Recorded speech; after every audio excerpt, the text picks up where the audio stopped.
Her voice on the phone was soft, too soft, like silk that's been handled too many times. "Just a client dinner," she said. "I'll be late." But I knew the way she said client, the pause after it, the breath she held, the lie hiding behind civility. I was at my desk when she called, staring at the photograph of the beach house on my monitor, our escape place. The one she said she barely visited. Except the porch lights, according to the remote security app, had been on every Friday night for the last 6 weeks. I watched the little dot blink green, active. My chest didn't tighten, my hand didn't shake. I just watched. The next morning she kissed me on the cheek. Her lips lingered, but her eyes didn't. She smelled of ocean salt and citrus shampoo, our shampoo, and all I could think was, who else smells like this now? The first time I suspected, I dismissed it. A late meeting, a forgotten call, a misplaced earring that wasn't hers in the glove compartment of her car. But suspicion is like rust. It never stops eating once it starts.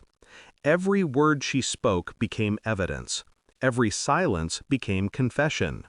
Her phone face down on the table. Her smiles too practiced.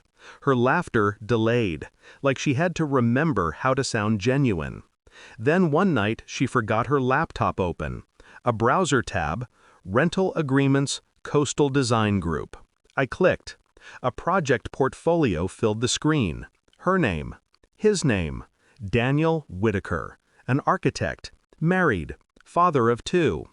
And on one of the design drafts, I saw our beach house sketched in pencil. The lines too intimate, too detailed. It wasn't a work project. It was a hiding place. That's when it hit me. She wasn't just cheating. She was doing it in the one place I'd built for her peace. I became quiet, methodical. I copied the house's access log, every entry, every time the door unlocked. Friday nights, 8:37 p.m., always 2 hours after she left for her meetings. I never confronted her. Instead, I started researching him, his firm, his wife, Elena Whitaker, a structural architect, precise, brilliant, and, by her firm's LinkedIn page, open for freelance work. I hired her anonymously through an agency, told her I needed a redesign for a coastal property, sent her the address of my beach house. She thanked me for the opportunity. I told her to meet the client liaison there Friday night at 8:30 p.m. That liaison would be my wife. I watched the clock all week.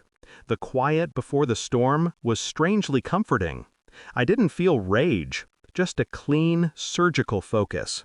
Every smile she gave me, every lie she rehearsed, I let her have them.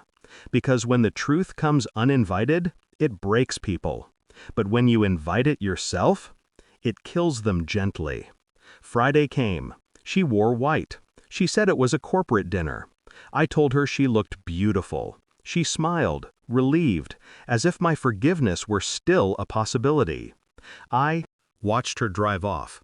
Then opened my phone, live feed, beach house cameras.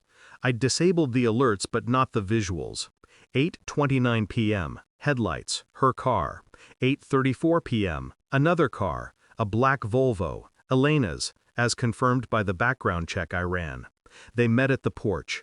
My wife smiled the way she used to with me, extended a hand. Elena's expression was polite, then confused. She said something I couldn't hear, but her posture stiffened. Then she turned, and I saw it in real time, the moment realization hit both of them. Because at 8:38 p.m., Daniel's phone began ringing. He must have called his wife asking where she was. And Elena must have told him, at our beach house. That's when my wife stepped back. The color drained from her face. She understood, finally, that this wasn't coincidence. It was precision. She came home at midnight. Her mascara was gone, her voice hoarse. She said my name like a plea, like something that might still save her. I can explain. I didn't want her explanations. I wanted silence. So I handed her my phone. paused the live feed on the frame where she stood facing Elena, her face frozen between arrogance and horror. "She's his wife," I said, flat, unmoved. Her lips parted. No words came. "I thought it was fitting," I continued, "to let honesty arrive, architecturally." She sat down, slowly, like the air around her had turned solid. "Do you hate me?" she whispered. I didn't answer. I didn't need to, because hatred still implies care, and I'd run out of that. I left the next morning. The ocean wind was sharp, cutting through the silence like glass. I drove past the beach house one last time. The porch light was off now, finally. Elena had sent me an email overnight, 2 lines only. "Thank you for telling me. He's gone." I didn't reply. Some truths don't need acknowledgement, they just need to exist. When I got home, she was still on the couch, staring into the nothing between guilt and disbelief. I didn't look at her, didn't speak. I just placed my wedding ring on the table beside her and walked away. The metal clicked softly against the wood. It was the cleanest sound I'd ever heard. Final line.